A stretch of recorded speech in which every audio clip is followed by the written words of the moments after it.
Continuing on with my Halloween series of reviews, we're going to talk about Halloween 6, The Curse of Michael Myers Producer's Cut. I originally planned to do the theatrical and the producer's cut together in one review, but I recently went back and watched the theatrical cut and compared it to the producer's cut on one view chances each time, and the theatrical cut just doesn't hold up half as well as the producer's cut. If you guys aren't familiar with the producer's cut of Halloween 6, The Curse of Michael Myers, what happened was Mustafa Arcade's company kind of needed someone to back the film. Someone with money, someone with enough experience in the business to come in and help them make another Halloween film, and the Weinsteins won that role with Dimension Films. Once the film was finalized and the Arcades actually said, hey, this is our take of the film, this is what we want to push, let's test some audiences out, the Weinsteins kind of came in and said, you know what, we're backing this film and it doesn't have anything that we want in the film. It doesn't have enough gore, it doesn't have enough new age technology and electronics and stuff in it, so they went back and did a whole bunch of reshoots, and that's what the theatrical version of the film is. In my honest opinion, that was probably a really stupid mistake in the Weinstein's behalf, because the producer's cut is a way better film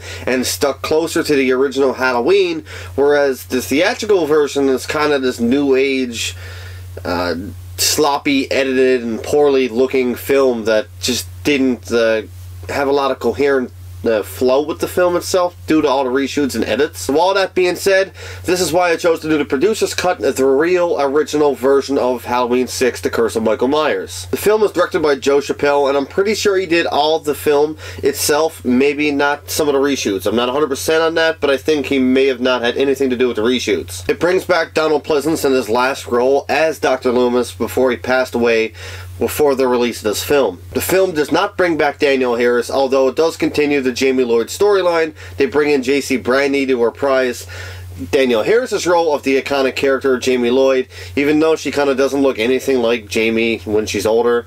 I guess due to some kind of conflict there with agents, Danielle wasn't able to come back and they just recasted her because it was a lot cheaper. So this film takes place 6 years after Halloween 5, The Revenge of Michael Myers, and now a fully grown man, Tommy Doyle from the original Halloween film, is kind of like losing his mind a little. He's tracking Michael Myers ever since he was a little kid. He wants to know everything and anything about Michael Myers, and through Tommy Doyle's character, played by the lovable and charismatic Paul Rudd in his very first film role, we learn the backstory of the Curse of Thorn. Basically, 4, 5, and 6 are this trilogy called the Curse of Thorn trilogy, where this whole time throughout the Halloween franchise, Michael has been under the control of a powerful rune known as Thorn. And now there's a secret cult society run by Dr. Wynn of the previous films, who eventually comes out and says that he's Michael's watcher and he's the one that pushed this program or rune onto Michael and passed down the Thorn to Michael. One thing weird about the producer's cut, I will admit, is Jamie Lloyd has a baby in this film, and we find out and we learn that Michael actually raped Jamie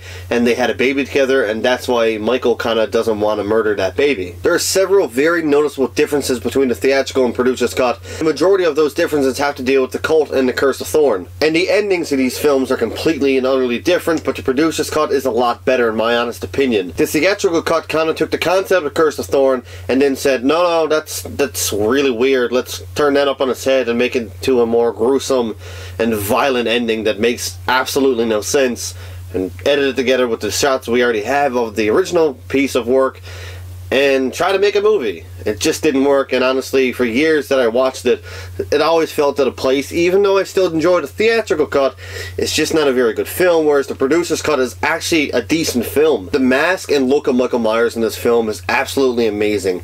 It's more modernized than the original Michael Myers, but the mask itself looks absolutely beautiful. In my opinion, it's probably the 3rd or 4th best mask in all of the Halloween franchise. An interesting fact about this film, the lead actress of this film, Mary Ann Hagen, was actually considered too ugly or too skinny or just not the right look of a lead female final girl type role, and actually was overlooked many times for this film. That being said, her performance is kind of over the top at sometimes, especially when she has to scream. It just doesn't feel like a real scream for a female. It just has this like more masculine scream type thing to it, and it just doesn't come off well on camera. In my opinion, it's just me, I just don't really like her scream in the film. Although she gives a good performance, it's just the scream doesn't fit her character at all. So Mary Ann plays another relative to the Strode family who are now moved into the Myers house because her father is actually Laurie Strode's father's brother, couldn't sell the house, so now they move into it for really cheap and try to do it up.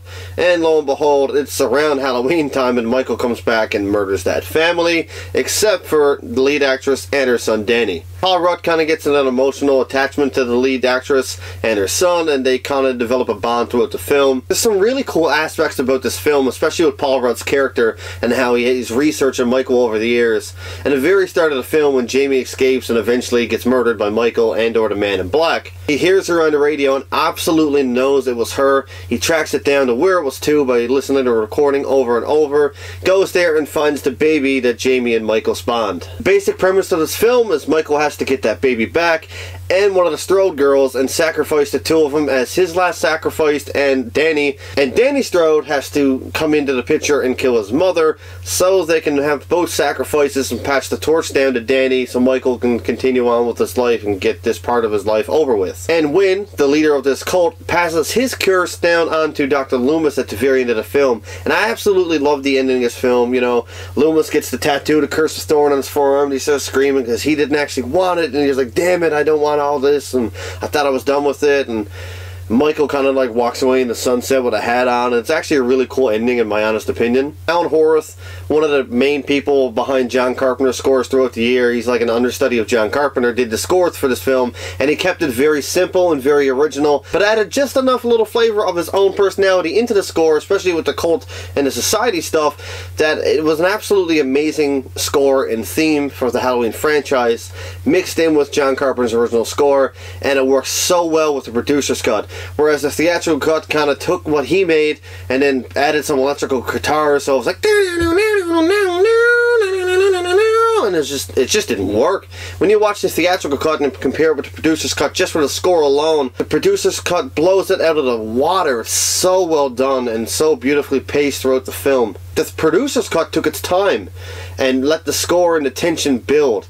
Now, in some cases you may say, like, isn't that a good thing? But there's like a 2-minute scene of Kara Strode going through the house of the Myers house of her house trying to find her son, and it's just like creeping around corners and opening up doors and looking around the sides, and the payoff is Paul Rudd sat down on the bed with Danny because no one was home and he wanted to make sure he was okay in the house. It's a very weird choice of pace and tone for the film, where you kind of had this perfect film leading up to that one point, and then you had this very long stretched out scene that happened several times, especially with Kara Strode. For some reason they just want to build up the tension with her character, and sometimes it doesn't always work, especially with this scene in particular. This film has some of the best death scenes in all the films, especially the Barry Sims death, where Michael hangs him up with a whole bunch of Halloween lighting, and he's up on top of a tree and he's almost like a piece of the decoration itself. I thought that was a very unique and like in the spirit of Halloween kill. If you ever read some of the Halloween comics, a lot of the kills in those comics are actually very inventive and very creative around a Halloween theme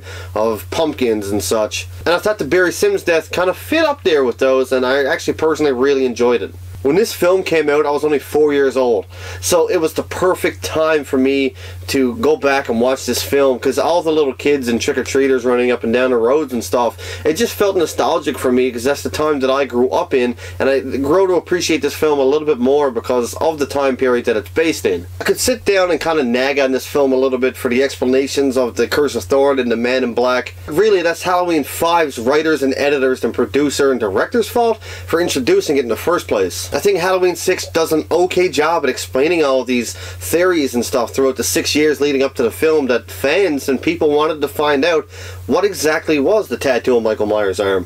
What exactly is this Man in Black, or who is this Man in Black? And I think Joe Chappelle and the writers of this film tried their absolute best to make a solid Halloween film and take it into a new direction because of the answers that have to be answered. And I honestly thought that, you know what? It actually worked. It's a fun film. The kills are really good. There's not a lot of gore. It's more like the original film where the gore is kind of there when it's needed to be. There's not a lot of mindless violence in the film. There's a lot of character development for a lot of different characters. And the characters are likable.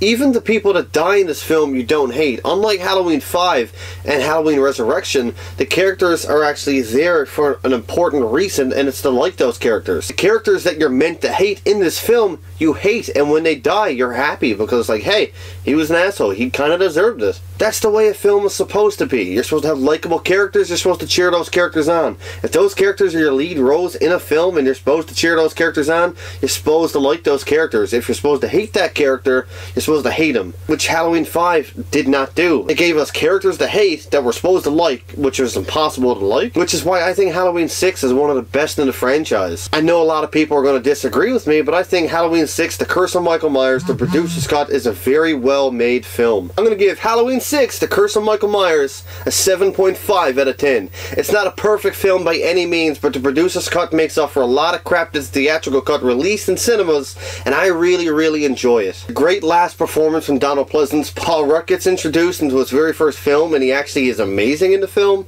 A lot of the kills are fun and inventive.